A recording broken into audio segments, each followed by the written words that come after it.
नमस्कार। संसद टीवी के खास कार्यक्रम प्रश्नकाल में आप सभी का स्वागत है। मैं हूं प्रीति सिंह। इस कार्यक्रम के जरिए हम आपको दिखाते हैं संसद में पूछे गए लिखित सवाल और उनके जवाब। प्रश्नकाल कार्यक्रम के जरिए हम अनस्टार्ड क्वेश्चंस यानी अतारांकित प्रश्नों की जानकारी आपको देते हैं। अतारांकित प्रश्नों का सदन में मौखिक उत्तर नहीं मांगा जाता और इस पर कोई अनुपूरक प्रश्न भी नहीं पूछा जा सकता। सत्र के दौरान रोजाना राज्यसभा और लोकसभा में सैकड़ों ऐसे सवाल जवाब होते हैं जो कहीं ना कहीं देश के आम नागरिक से जुड़े होते हैं, लेकिन ये लिखित पूछे जाते हैं और इनका जवाब भी लिखित ही दिया जाता है। हमारे कार्यक्रम का फोकस अनस्टार्ड क्वेश्चंस पर है। कुछ सवाल आपके मन में चलते होंगे। इस कार्यक्रम के जरिए हम उनका जवाब आपको देंगे। क्या है योजनाएं, क्या है प्लानिंग, क्या है इसे लेकर सांसदों के सवाल और सरकार ने क्या दी है अपने जवाब में जानकारी, आपको दिखाएंगे इस कार्यक्रम के जरिए। आज के कार्यक्रम में पहला सवाल जुड़ा है देश के वरिष्ठ नागरिकों से। इस सवाल को पूछा लोकसभा सांसद ईटी मोहम्मद बशीर ने। उन्होंने सामाजिक न्याय और अधिकारिता मंत्री से पूछा कि क्या सरकार को राष्ट्रीय वरिष्ठ नागरिक परिषद से हाल ही में सिफारिश मिली है? अगर हां, तो इसे लेकर सरकार ने क्या कार्रवाई की है? परिषद द्वारा कौन सी बड़ी चुनौतियां या परिवर्तन बताए गए हैं? इस सवाल का जवाब सामाजिक न्याय और अधिकारिता राज्य मंत्री प्रतिभा भौमिक ने दिया। उन्होंने अपने जवाब में बताया कि राष्ट्रीय वृद्धजन नीति के अनुसरण में नीति को लागू करने, बुजुर्गों की नीति और कार्यक्रम की तैयारी और कार्यान्वयन में सरकार को परामर्श देने के लिए सामाजिक न्याय और अधिकारिता मंत्री की अध्यक्षता में 1999 में राष्ट्रीय वृद्धजन परिषद का गठन किया गया। 2012 में हर क्षेत्र में अधिक भागीदारी को प्रोत्साहन देने के मकसद से एनसीओपी यानी राष्ट्रीय वृद्धजन परिषद का पुनर्गठन किया गया और इसे राष्ट्रीय परिषद के रूप में फिर से नाम दिया गया। इसके बाद इसे national council of senior citizens यानी एनसीएसआरसी नाम दिया गया। परिषद की तीसरी बैठक 13 जून 2018 को हुई। National council of senior citizens की तीसरी बैठक में विचार विमर्श के मुद्दों में department of social justice and empowerment के अलावा अलग अलग मंत्रालयों और विभागों द्वारा वरिष्ठ नागरिकों के कल्याण के लिए चलाए जा रहे कार्यक्रमों पर विचार विमर्श किया गया। तीसरी बैठक में परिषद की सिफारिशों और चुनौतियों की एक लिस्ट तैयार की गई और इस लिस्ट पर सरकार ने कार्रवाई भी की।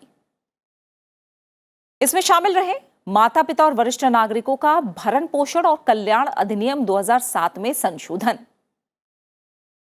इसे लेकर जो सिफारिश की गई थी, परिषद ने अधिनियम को और ज्यादा प्रभावी बनाने के लिए मजबूत करने का इसमें सुझाव दिया। सामाजिक न्याय और अधिकारिता विभाग ने देश के सभी जिलों को कवर करने के लिए आरवीवाई स्कीम यानी राष्ट्रीय वयोश्री योजना में संशोधन किया। परिषद सदस्य की तरफ से सुझाव दिया गया कि एनजीओ के ऑनलाइन रजिस्ट्रेशन की प्रक्रिया को आसान बनाया जाए और स्वैच्छिक संगठनों की पैनलबद्धता को अनिवार्य बनाया जाए। इस सिफारिश पर कार्रवाई करते हुए सामाजिक न्याय और अधिकारिता विभाग ने एनजीओ की ऑनलाइन रजिस्ट्रेशन की प्रक्रिया के लिए सरल ऑनलाइन एनजीओ पोर्टल ई अनुदान भी चला रहा है और इसकी मदद करने के लिए एनजीओ के लिए पब्लिक फाइनेंशियल मैनेजमेंट सिस्टम में नीति आयोग के दर्पण पोर्टल पर भी पैनलबद्ध होना अनिवार्य है। परिषद ने एक अन्य सिफारिश दी।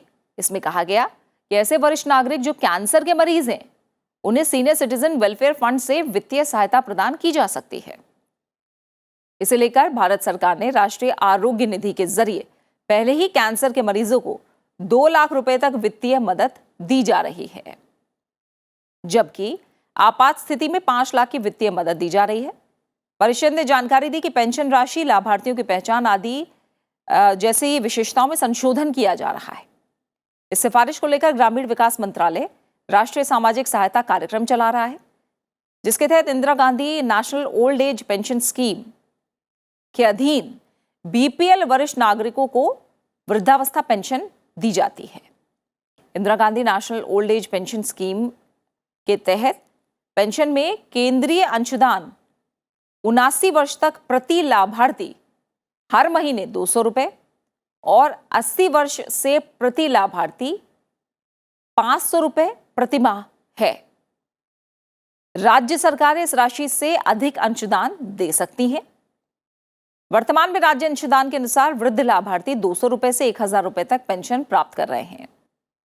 वरिष्ठ नागरिकों की सामाजिक सुरक्षा को लेकर परिषद ने सुझाव दिया था कि जो संघ राज्य क्षेत्र केंद्रीय सरकार की गृह मंत्रालय से के सीधे नियंत्रण में है, उन्हें संघ राज्य क्षेत्रों में वरिष्ठ नागरिकों की सुरक्षा और संरक्षा सुनिश्चित करने में सक्रिय कदम उठाने चाहिए। इसे लेकर गृह मंत्रालय ने राष्ट्रीय वृद्धजन नीति का कार्यान्वयन और वरिष्ठ नागरिकों के जीवन और संपत्ति की रक्षा पर राज्य और संघ राज्य क्षेत्रों को एक एडवाइजरी भी जारी की है, जो www.mha.gov.in पर उपलब्ध है। अब बढ़ते हैं अगले सवाल की तरफ, जो जुड़ा है भिखारियों के पुनर्वास योजना से। इस सवाल को पूछा है राज्यसभा सांसद विकास रंजन भट्टाचार्य ने। उन्होंने सामाजिक न्याय और अधिकारिता मंत्री से पूछा कि 2017 से 2021 की अवधि में देश में भिखारियों की संख्या कितनी है। सरकार इन गरीब बेघर भिखारियों के पुनर्वास के लिए क्या कदम उठाए गए हैं और ऐसे लोगों के भोजन और आश्रय जैसी मूलभूत आवश्यकताओं को पूरा करने के लिए कोई योजना लागू की गई है या फिर लागू किया जाना प्रस्तावित है। इस सवाल का जवाब सामाजिक न्याय और अधिकारिता मंत्री ए नारायणसामी ने दिया। उन्होंने बताया कि भारत के महापंजीयक की वेबसाइट पर उपलब्ध जनगणना 2011 के आंकड़ों के अनुसार देश में 4,13,670 भिखारी और खानाबदोश हैं। इनमें 2,21,673 पुरुष और 1,91,997 महिलाएं हैं। सामाजिक न्याय और अधिकारिता मंत्रालय ने एक स्कीम स्माइल लाभ वंचित लोगों के लिए आजीविका और उद्यम हेतु सहायता ये स्कीम बनाई। इसमें भिक्षावृत्ति में लिप्त लोगों के व्यापक पुनर्वास की केंद्रीय क्षेत्र स्कीम की उप स्कीम भी शामिल है। इस स्कीम का फोकस भिक्षावृत्ति में लिप्त लोगों को बुनियादी आवश्यकताएं जैसे भोजन, आश्रय, गृह, मेडिकल सुविधाएं, परामर्श, पुनर्वास, बुनियाद, दस्तावेज, शिक्षा, कौशल विकास और आर्थिक लिंकेज प्रदान करने पर है। सामाजिक न्याय और अधिकारिता मंत्रालय ने भिक्षावृत्ति में लिप्त लोगों के पुनर्वास के लिए पायलट परियोजनाएं भी चलाई जा रही हैं। ये परियोजना 10 शहरों में चल रही हैं। ये 10 शहर हैं अहमदाबाद, बेंगलुरु, चेन्नई, दिल्ली, हैदराबाद, इंदौर, लखनऊ, मुंबई, नागपुर और पटना। जागरूकता सृजन, पहचान, पुनर्वास, मेडिकल सुविधाओं की व्यवस्था, परामर्श, शिक्षा, कौशल विकास और भिक्षावृत्ति में लिप्त लोगों के स्थायी पुनर्वास सहित सभी तरह की सेवाएं इसके जरिए प्रदान की जा रही हैं। अब बात अगले सवाल की, जो जुड़ा है प्रधानमंत्री कृषि सिंचाई योजना पनधारा घटक से। इस सवाल को पूछा है लोकसभा सांसद निहाल चंद चौहान ने। उन्होंने ग्रामीण विकास मंत्री से पूछा कि क्या सरकार का प्रधानमंत्री कृषि सिंचाई योजना पनधारा घटक के तहत और ज्यादा परियोजनाओं को मंजूरी देने पर विचार किया गया है। अगर हाँ, तो उन्होंने इसका ब्यौरा मांगा है। साथ ही ये भी पूछा कि क्या सरकार की वर्षा सिंचित कृषि भूमि में सिंचाई जल की कम उपलब्धता को देखते हुए हर खेत को पानी उपलब्ध कराने की कोई योजना है। इस सवाल का जवाब ग्रामीण विकास मंत्रालय में राज्य मंत्री फग्गन सिंह कुलस्ते ने दिया। उन्होंने बताया कि भूमि संसाधन विभाग ने अपने एकीकृत वाटरशेड प्रबंधन कार्यक्रम के तहत 2009 से 2010 से लेकर 2014-15 तक की अवधि के दौरान 28 राज्यों में करीब 39.07 मिलियन हेक्टेयर क्षेत्रफल को शामिल करा है और 8,214 वाटरशेड विकास परियोजनाओं को मंजूरी दी। 2015-16 में एकीकृत वाटरशेड प्रबंधन कार्यक्रम को प्रधानमंत्री कृषि सिंचाई योजना के वाटरशेड विकास घटक में मिला दिया गया।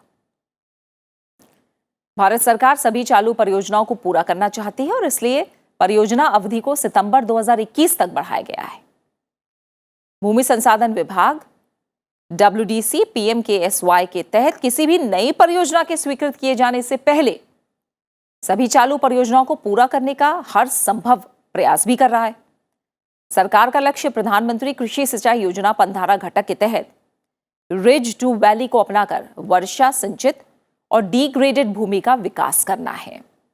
इस तरह की भूमि के विकास के लिए वाटरशेड दृष्टिकोण को वैज्ञानिक रूप से सही पाया गया है, जिसके तहत क्षेत्र कार्यकलापों जैसे रिज क्षेत्र निरूपण, जल निकास लाइन निरूपण, मृदा और नमी संरक्षण, वर्षा जल संचयन, वनीकरण, बागवानी, चारागाह विकास और संपत्ति विहीन लोगों के लिए आजीविका को, फसलों की संरक्षणात्मक सिंचाई को सुनिश्चित करने के लिए शुरू किया गया।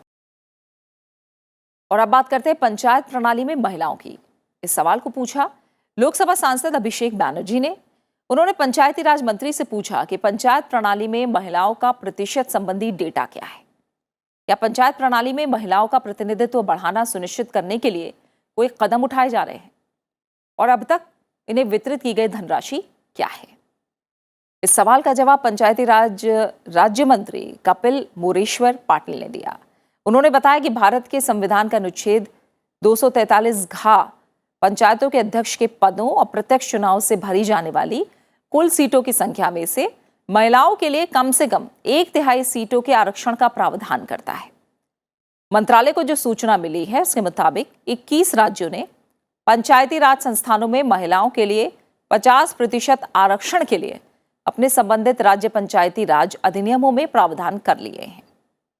इन राज्यों में शामिल है आंध्र प्रदेश, असम, बिहार, छत्तीसगढ़, गुजरात, हरियाणा, हिमाचल प्रदेश, झारखंड, कर्नाटक, केरल, मध्य प्रदेश, महाराष्ट्र, ओडिशा, पंजाब, राजस्थान, सिक्किम, तमिलनाडु, तेलंगाना, त्रिपुरा, उत्तराखंड और पश्चिम बंगाल। बाकी बचे हुए राज्यों में संवैधानिक प्रावधान जैसा संविधान के अनुच्छेद 243 घ में दिया गया है वो ही लागू होता है। पंचायत स्थानीय शासन होने के कारण राज्य का विषय है और संविधान की 7वीं अनुसूची का हिस्सा है। सभी पंचायत संबंधित विषय पंचायत प्रणाली में महिलाओं के प्रतिनिधित्व सहित संबंधित राज्य के पंचायती राज अधिनियम के अनुसार शासित होते हैं। ग्राम सभा और पंचायत बैठकों में महिलाओं की उपस्थिति और भागीदारी बढ़ाने, महिला केंद्रित गतिविधियों, महिलाओं की तस्करी, कन्या भ्रूण हत्या, बाल विवाह जैसी बुराइयों को दूर करने के लिए पंचायत निधि के आवंटन के लिए राज्यों को एडवाइजरी भी जारी की है। भारत का जो संविधान है उसके अनुच्छेद 280(3) में राज्य के वित्त आयोग द्वारा की गई सिफारिशों के आधार पर राज्य में पंचायतों के संसाधनों की पूर्ति के लिए किसी राज्य की संचित निधि के संवर्धन के लिए जरूरी सिफारिश करने के लिए वित्त आयोग का प्रावधान है। पंचायती राज संस्थानों के कामकाज जिसमें महिलाओं से संबंधित गतिविधियां शामिल हैं, इसमें सुधार करने के लिए केंद्रीय वित्त आयोग द्वारा क्रमिक रूप से निधियों की सिफारिश की गई है। केंद्रीय वित्त आयोग की सिफारिशों के अनुरूप सरकार जारी की गई निधियों को देखें तो इसमें 14वें केंद्रीय वित्त आयोग ने 2015 से 2020 के लिए 2,292 करोड़ रुपए जारी करने की सिफारिश की। इनमें से 183 करोड़ 78 लाख रुपए जारी किए गए। 15वें वित्त आयोग की अंतरिम रिपोर्ट में 2020-21 के लिए 60,000 करोड़ 750 लाख रुपए जारी करने की सिफारिश की गई। इनमें से 60,000 करोड़ 559 लाख रुपए जारी किए गए। अब रुख अगले सवाल का जो फसल विविधीकरण से जुड़ा है। इस सवाल को पूछा लोकसभा सांसद सुशील कुमार सिंह ने। उन्होंने कृषि और किसान कल्याण मंत्री से पूछा कि अगले 10 वर्षों के दौरान कृषि के लिए विकास के लिए सरकार की 10 प्रमुख प्राथमिकता क्षेत्रों की सूची क्या है। हरित क्रांति राज्यों में फसल विविधीकरण को बढ़ावा देने के लिए सरकार कौन से कदम उठाए गए हैं सरकार की तरफ से। साथ ही उन्होंने जानना चाहा कि क्या देश में कृषि विकास के लिए आर्टिफिशियल इंटेलिजेंस का उपयोग करने का कोई प्रस्ताव है। आर्टिफिशियल इंटेलिजेंस के इस्तेमाल के लिए सरकार की क्या कार्य योजना है और यह सुनिश्चित करने के लिए कृषि में कम संसाधन की जरूरत हो और ये सतत हो, इसके लिए सरकार क्या कदम उठा रही है। इस सवाल का जवाब कृषि और किसान कल्याण मंत्री नरेंद्र सिंह तोमर ने दिया। उन्होंने अपने जवाब में बताया कि राष्ट्रीय सतत कृषि मिशन दस्तावेज में शामिल रणनीतियों का मकसद भारतीय कृषि के 10 प्रमुख आयामों को देखना है। इनमें उन्नत फसल बीज, पशुधन और मछली पालन, जल उपयोग दक्षता, कीट प्रबंधन, उन्नत कृषि पद्धतियां, पोषक तत्व प्रबंधन, कृषि बीमा, ऋण सहायता, विपणन, सूचना तक पहुंच और आजीविका विविधीकरण पर ध्यान केंद्रित करते हुए अनुकूलन उपायों की श्रृंखला के माध्यम से सतत कृषि को बढ़ावा देना है। सरकार ने विभिन्न योजनाओं के तहत कृषि विकास के लिए कई अन्य क्षेत्रों को प्राथमिकता दी है।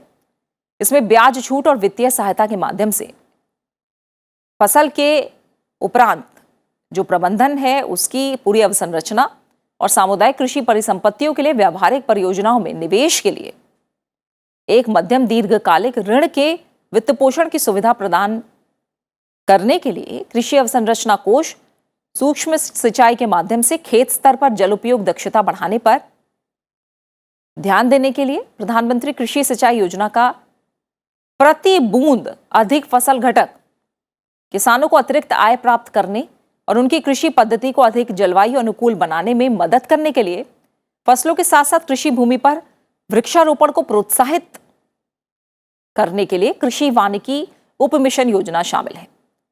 कृषि और किसान कल्याण विभाग जलगहन धान के फसल क्षेत्र को दलहन, तिलहन, मोटे अनाज, पोषक अनाज, कपास आदि जैसे वैकल्पिक फसलों में विविधीकृत करने के लिए 2013-14 से हरियाणा, पंजाब और पश्चिमी उत्तर प्रदेश जैसे हरित क्रांति वाले मूल राज्यों में राष्ट्रीय कृषि विकास योजना की फसल विविधीकरण कार्यक्रम नाम की उप योजना का कार्यान्वयन भी कर रहा है।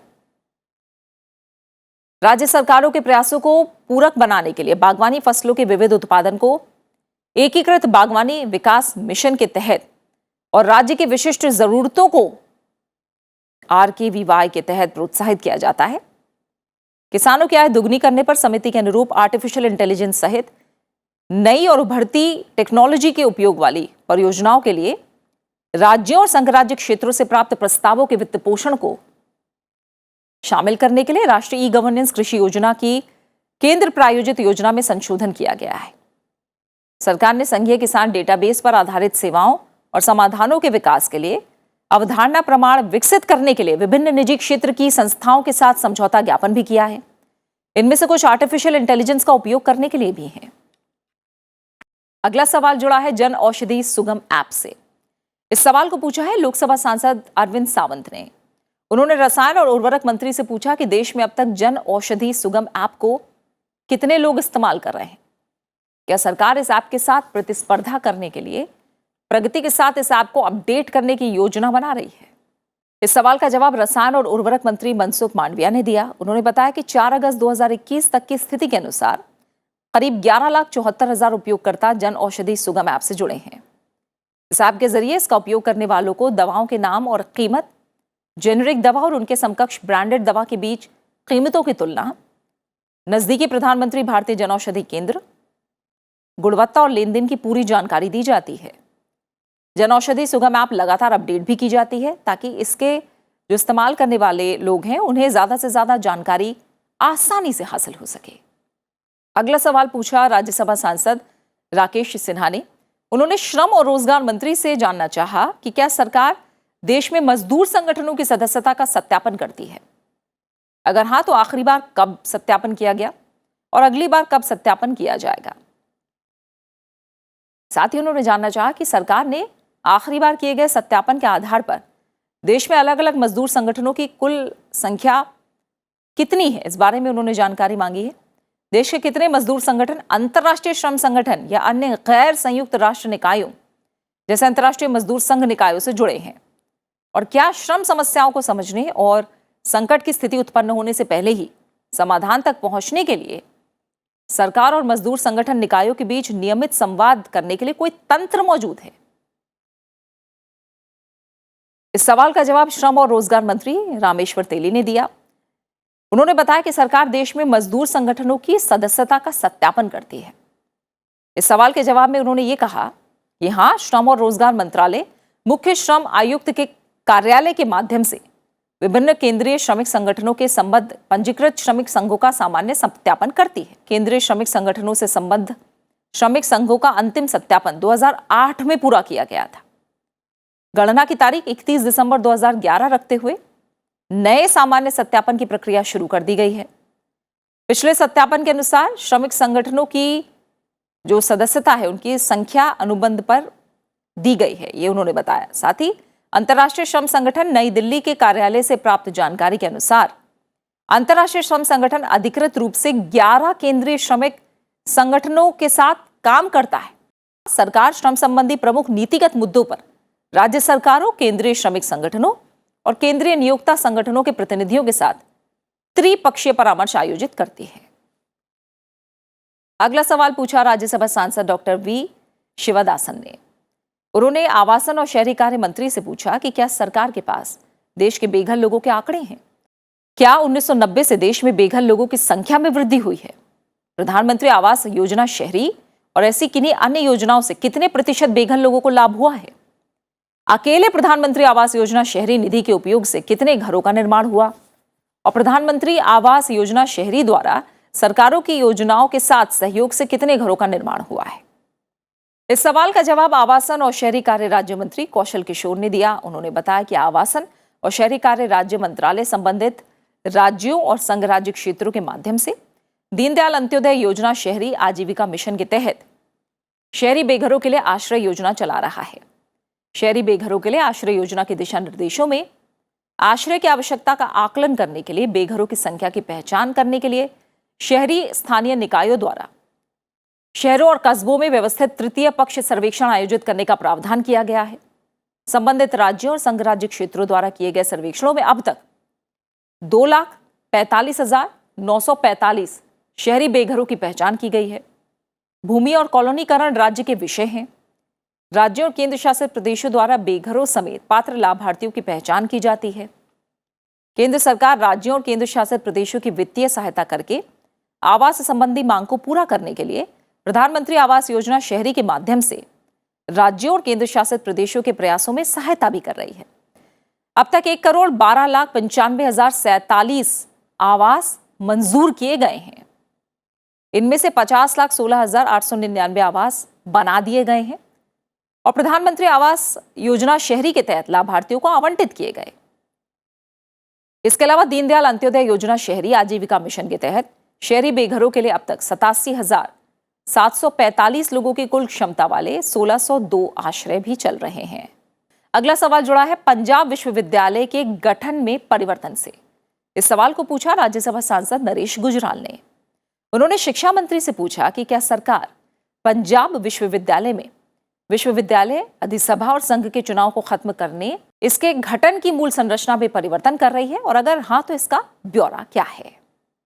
इस सवाल का जवाब शिक्षा मंत्री धर्मेंद्र प्रधान ने दिया। उन्होंने बताया कि कुलपति का कार्यालय पंजाब विश्वविद्यालय ने यह बताया है कि पंजाब विश्वविद्यालय ने सीनेट चुनाव के कार्यक्रम को पंजाब विश्वविद्यालय अधिनियम 1947 के वर्तमान प्रावधानों के अनुसार 14 जुलाई 2021 को पंजाब विश्वविद्यालय के कुलपति द्वारा अनुमोदित किया गया। पहला चुनाव 3 अगस्त 2021 को आयोजित किया गया है। इसी के साथ संसद टीवी के इस खास कार्यक्रम प्रश्नकाल में आज के लिए इतना ही। आप इस कार्यक्रम को YouTube चैनल पर भी देख सकते हैं। अपना अच्छे से ख्याल रखिए और मुझे दीजिए इजाजत। नमस्कार।